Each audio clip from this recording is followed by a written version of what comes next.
Most people think money is the goal, but it's not. Money is what exposes how you think, how you decide, and how you move. Because when money is limited, your options are often limited. And when those options are limited, so is your life. So the real question isn't, how do I make more money? It's, am I building something that gives me freedom? Welcome to the interview room, where real conversations build real growth. Each week, we sit down with amazing business owners and everyday experts to uncover what's really behind the biggest wins, toughest failures, and boldest goals. Because here's the truth, you don't have to have it all figured out to sit in this room. I'm Coach Annie. Let's learn, laugh, and level up together. Welcome back to the interview room, where preparation meets opportunity, where clarity creates confidence, and where you learn how to show up when it matters. I'm Coach Annie, and today we're talking about something that impacts your life, your career, your decisions, your confidence, and your ability to take risks. Money. But not just money, how money connects to entrepreneurship, ownership, and freedom. Because if you're only thinking about bills, you are thinking too small. I am joined today by Crystal Brown-Pinkney, a financial service professional and the voice behind Beyond the Bills. Crystal helps people shift from simply managing their money to thinking bigger, building smarter, and moving with intention. Because managing bills keeps you stable, but ownership creates options. Crystal, welcome to the interview room. Thank you. So glad to be here. Thank you for having me. Good. I'm glad to be here with you. So before we get into strategy, I want to talk a little bit about mindset, because how you think about money shapes how you move in life. So Crystal, Beyond the Bills, it's powerful because it's bigger than money. What does Beyond the Bills actually mean when it comes to how people live and make decisions? Very good question. So Beyond the Bills is a brand name that I created many years ago, probably within the last 8 to 10 years, came up with the thought of living beyond our bills. When you think about it, people wake up and they're thinking about the rent that's due, and they're thinking about, something's due on the 10th and something else, the car note is due on the 15th. And wouldn't it be awesome to have a life where we are living easily beyond the bills? Like, that's not the focus. We know we have to have a way to live, and we have to provide food, water, shelter, but we want to get beyond, survival. We want to be able to not survive. We want to be able to thrive. And so we want to have a stress-free financial situation, and we want our bills paid with ease, and we want to have surplus. We want to have extra, and then we want to be wise about how that extra is managed. It's not about having extra and just going to the mall. It's about having extra and investing wisely, creating a legacy, being an example to our children on how to properly manage our money and to be successful with our finances. Okay, so what would you say when you think about someone's financial situation?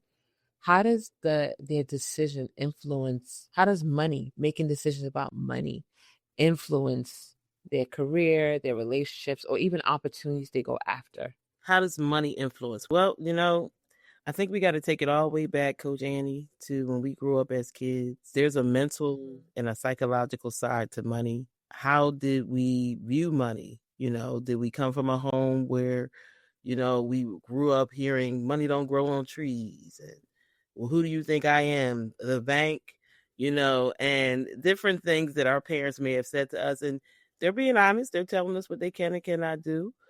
Depending on the way we were raised, our money consciousness can vary, So growing up, once we become an adult, we go to college, even the way college is set up. As soon as you get there, Coach Annie, they got the credit card companies all lined up for us to waiting for us when we walk in. When you get this degree and you get that good job you've been fighting for, we want you to pay us first. Okay. So consumerism and trying to keep up with the Joneses. There's a lot of outside influences that contribute to the way we view money. We view money as the ultimate form of success. We view materialism as the ultimate form of success. You know, how I look and what car we drive, and there's a lot of materialism out there. And so, depending on what we were taught and or what we've come to learn, or maybe even what we observed, we may have observed a parent or a family member who struggled with finances, and they said, you know, that's not me. I don't want to do that. I already seen what that creates. I want to do something different. Or you may have someone, because that's the environment they came from, I'm in the process of repeating what I grew up knowing. So the career path can play a role in us being able to have some surplus. You know, if we can find a position or our credentials can allow us to get a position where we're making more income, then we may have more discretionary dollars to make better decisions, but we're still going to need the coaching, or we're going to have to get some type of counsel, or we're going to have to do our own study to make sure we're making better choices with our money, regardless of the career path that we have. I love that. And you are so right about that and how it's presented to us at such an early age. What was it for you that was like, oh, I need to do this? What was that aha moment, that moment that you knew that you had to shift your own thinking about money? That's a great question. So my father was an entrepreneur for 50 years. And so when you talk about our money consciousness, one thing I grew up observing is my dad working. He had amazing work ethic, Coach Annie. Amazing work ethic. I never seen him take a day off from work. He was always on time. And he was a provider. My dad, if I had to give one word, my dad was a provider. I'm blessed to be raised in a 2-parent household. My parents were married for 53 years before he passed. But he owned a cleaning business. And my dad had a cleaning business before it was popular. Now, as a child, I had no idea that his entrepreneurial spirit was going to drop right on my lap, or in my spirit, I should say. You know, I have this saying that I have my father's DNA when it comes to entrepreneurship and being a business owner. And here's the added piece, Coach Annie, to your question. My dad, I wrote a book with some ladies a few years back called Women Who Break Rules, a guide for business success. And I told my story in the book, and there's a section about my dad in the book and my mom. And I went to my mom, praise God, she's still alive. She's 89 years old. And she has an impeccable memory. And I asked her about my dad. I said, Mom, my dad had a full-time job and he had his part-time cleaning business. And so I asked her, I said, Mom, why does Daddy had two jobs or two sources of income? Why did he do the full-time and the business? And she said, well, you know, your father never wanted to have enough to just pay the bills. Now, mind you, Coach Annie, I came up with Beyond the Bills without knowing my dad said that. He said she never wanted to have enough to pay the bills. And then I came up with Beyond the Bills. So I just feel like that's a great connector. And I mean, I take it on a spiritual level. God just aligned that thing. So that's that moment, is that realizing that when this opportunity came my way to become my own boss, my father's entrepreneurial spirit arrested me. And here I am. Talking about entrepreneur shift, when someone moves from just earning income to building something of their own, how does their relationship with money have to change? Wow. Well, I think I kind of have a little competitive advantage in that area because my business is money. And so we are taught how to manage, set up an emergency fund, you know, save 3 to 6 months of your net income, have a strategy to pay down your debt, purchase life insurance. So we get educated within my business to how to properly manage money. And so that's the beautiful thing about my particular business, is I was a client first and then I joined the business. So, and I was able to apply, as I'm earning income in the business, I was able to apply the principles that we teach of personal finance to the way I manage my money. So, but in general, for someone who may not be in my field, I think if we don't already know through our own research, then we definitely need to seek advice. Everybody needs a coach. We should, you know, my thing is I'm not a fitness trainer.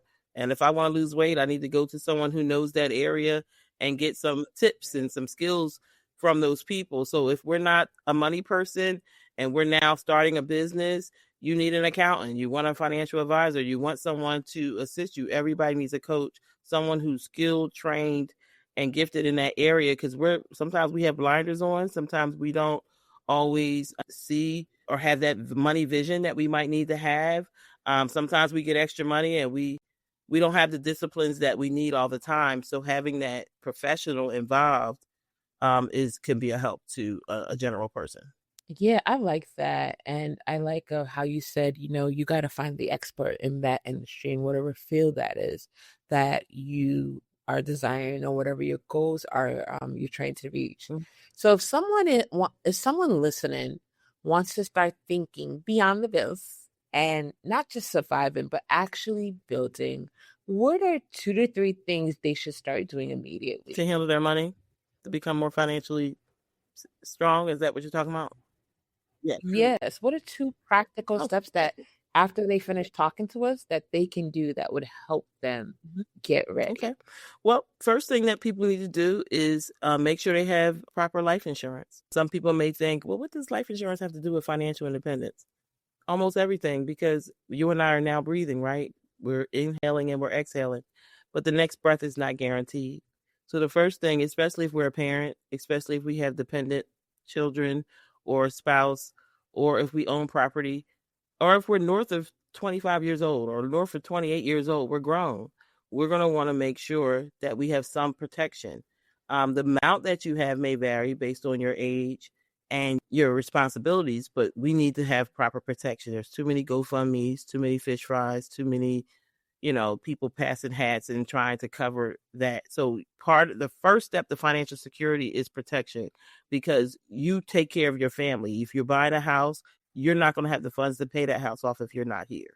So the first thing we're going to advise them to do is to get life insurance. Second thing is to have a strategy to pay off your debt. Pay your debt off, have a strategy to pay down debt. And the third thing is to save for an emergency fund. Those will be the first 3.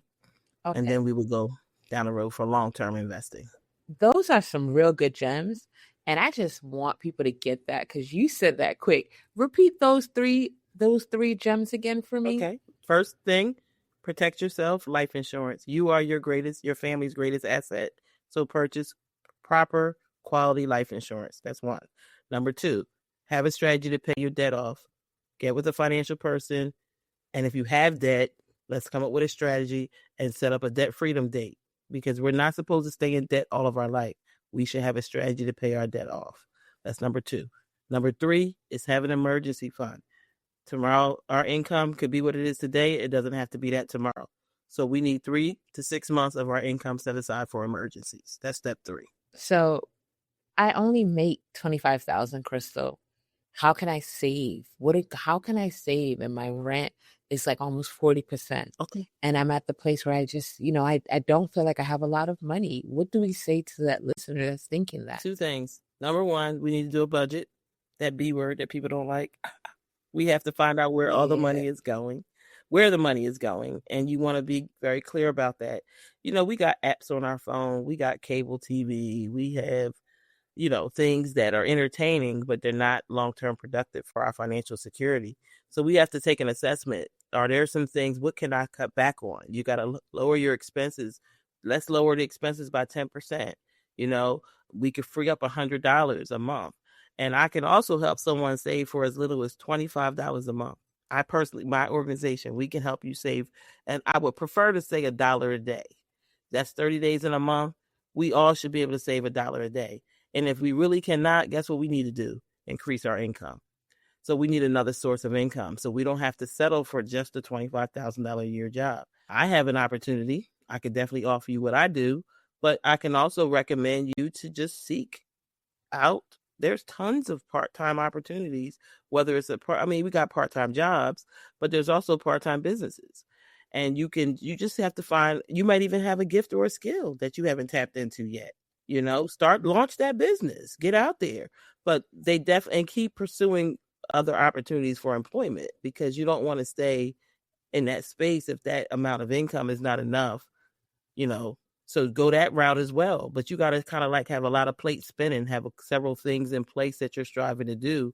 Now, one of the things I do is I will discuss that with my individual person that I'm meeting with. There's no cost or obligation to meet with me. My report, I do a free report, Coach Annie, called a financial needs analysis, and it's going to actually show what your income shortfall is. It's going to say, based on what you're earning and the things that you want to do over your working life, you're short $2,000 a month. How we can get some of that through the budget. We can get some of that if you're open to looking at ways to increase income.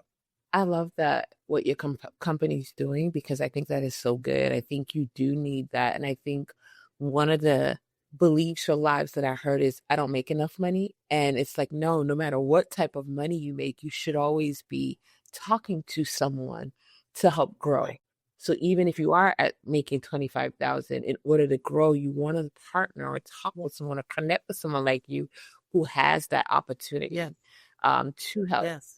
That's what I'm hearing. And I want to go a little deeper here, because I think for a lot of people, this isn't just about money. It's about control. It's about security, and sometimes even fear. So my question would be, like, how much of the way people handle money is actually driven by fear when you think about the clients that you've dealt, and how does that show up in their everyday decisions? Saying this from the perspective of, as you're dealing with your clients and you're seeing this. I think the fear situation dissipates as we get educated. I think when we don't know, we can be much more fearful than when they say price is an issue in the absence of value. If you could bring value, people are not worried about the price. People are often willing to pay the price when the value's there. That's one way to look at it. Another one is when someone is empowered with information that they didn't have before, it can bring about courage. And courage is the opposite of fear. I can feel more, I can see it. My vision has been expanded. I'm being empowered or encouraged to take a step. Even with me telling people they can save $25 or $30 a month. Really? Oh, I could do that. I thought I needed $1,000. I thought I needed, so we have these apprehensions and these concerns because we're not always aware. And then, they say facts tell, stories sell. So when I could share stories of before and after scenarios of where somebody was and they were headed down the wrong path, and how through this movement we were able to make change, that's inspiring. So when people are inspired, they get encouraged, and it can lower the lid of fear. And it's like, you don't need to see the whole staircase. You just have to take a step. Take a new step, because we've been taking steps, and a lot of times we're taking it in the wrong direction. So we wasn't afraid to go the wrong way. Now it's not time for us to be afraid to go the right way. So we got to just and if I feel that energy, I'm going to try to work to bring down that level that's there and open up a new, because we're gifted in town that we don't have that fear in other places. So now it's time for us to allow this area to live and breathe and take you to a better place. So I just work with the person. I love that. And I love what your company is doing beyond the bills. That is such something that is, when I hear it, it's so natural, because I think that it just flows. And here's what I'm hearing in your conversation and hearing in your responses, that a lot of people think they have a money problem, but it's not money. It's that their life is structured around survival instead of designed for freedom. That's what I'm hearing. And when your life is built around survival, every decision you make becomes smaller. That's what I'm getting out of our conversations. So I want to transition almost to our ending, but because this isn't just about money. It's about how you think. It's about how you manage. It's about how you move and the decisions that you're making in real time. Yes. And I want to bring this back to you. So, Crystal, what season do you feel that you are currently in right this moment? Wow. So awesome of a question, Coach Annie, because I've been in business for several decades, and I feel like I'm in a space of developing others, like getting people to where I am in business, in my personal business. I have a contract called Regional Vice President, and I'm in a season right now where I will be producing them. I will be duplicating myself So professionally, I'm in a space where I'm in a teacher mode, training mode, transfer mode, transformation mode. It's about helping others. And there are people who want to get there. So professionally, I have a mission to get people to a place where they can be 100% self-employed, independent, and earning great income and making huge impacts. There was a saying, J. Paul Getty, I think, said it: I'd rather have 1% of 100 people's efforts than 100% of my own. So I don't want to make this about me. I want to make it about others. I want to be other focused, and I want to help hundreds of other people to be business owners and build legacy for their family and have businesses that they can pass on from one generation to the next. So I think I'm in a builder space professionally. Personally, I am just growing and just excited. Elevating. Excited about transitioning to a place where that legacy part of my life is what I'm striving to cement, and just be that, look back over a career and some decisions that I made many years ago and just trusting God for increase and something that will permeate for generations to come. I have some grandbabies that we need to take care of. I love that. See, you aging yourself. I didn't do it. Yeah, that's okay. Yes. So what is one decision you need to make right now that you have not? Ooh, I got a book to write. Yes. Yeah, I got a book to write with my mom. Yeah. Okay. I've been wanting to write a book about my parents. My mother has an impeccable memory. She's 89. Her memory is better than mine.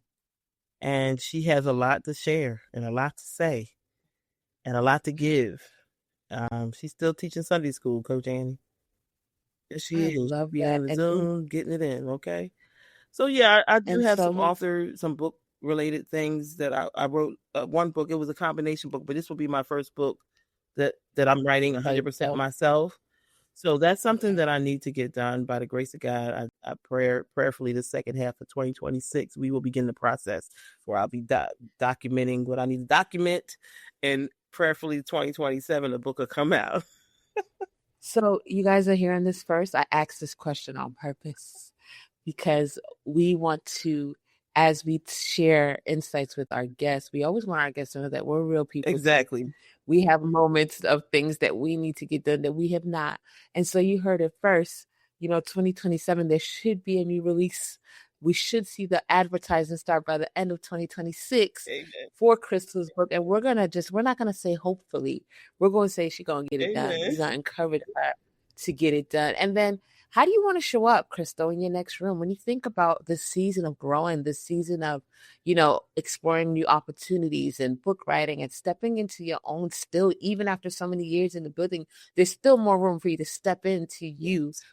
How do you want to show up? How do you want people to see you? I want people to see a woman that gave it her all. Passionate, committed, focused, dedicated, mentally tough, just eager to finish whatever I start. So I just want to show up. My motto is to be a person of impact. I just want to be a person I want to have impact, and it's not to my own glory, it's to God be the glory. But when I walk in a room, I want it to matter.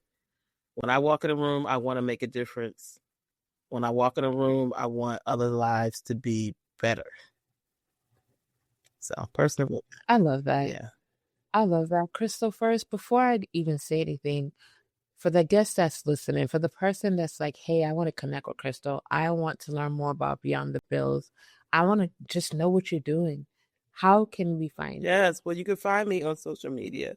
My name, Crystal Brown-Pinkney. So it's Crystal Brown, the color pink, N-E-Y. So Crystal Brown-Pinkney. That's my name on Facebook. Now, my name on Instagram is a little more. It is Downtown Coach Brown. Downtown Coach Brown. Downtown Coach Brown _ Mind Your Money. And Mind Your Money is MINDURMONEY. If you put Downtown Coach Brown in, the rest will pop up. Don't worry. And you can also call me directly at 484-354-9321. That is my cell, my business cell. I take one of the things I think that separates me in the financial space versus other people is when you deal with companies, traditional companies, you have a 1-800 number and you speak to a customer service rep. But when you work with me, you get me. You can call me 9 o'clock in the morning. You can call me 9 o'clock at night. So we bring personal touch. And she means that, y'all. We bring personal touch to our connections with you to work with you and your money and to help you to live beyond the bills. So we do house calls. We interact with you where you get a direct person, and we want to build a lifetime client relationship with you. We want to work with you 40 years, Lord's will, to help you to be financially free and do what you have to do. So call me by phone, Instagram, Facebook, and we can connect. I love that. So you guys, I've had the opportunity to see some of Crystal's work, connect with her. We've been panelists together in different spaces, and I've seen the presentations and the things that she's doing. And it's amazing. And for me, it's amazing because it's not about her. It's not about, what I can get from others. It's more how I can help others, how I can develop others. And for me, I love seeing business owners and entrepreneurs that have a mission, and that's to help people, because money doesn't change your lifestyle. It changes your options, and your options, that determines your life. So the question isn't just what are you earning? It's what are you building that gives you freedom? Because surviving pays the bills. But ownership changes everything, you guys. Yes. So this is the interview room, where preparation meets opportunity, where clarity creates confidence, and where you learn how to show up where it matters. I'm Coach Annie. I'm grateful for my guest, Crystal, today, and we will see you in the next conversation. Thanks for joining me today in the interview room. I hope you got a little inspiration and maybe even a few aha moments from our conversation. If you loved this episode, don't forget to follow, share it with a friend, and leave a quick review to keep the good vibes going. Remember, you don't need to have it all figured out. Just keep showing up and growing. Until next time, I'm Coach Annie. See you in the next interview.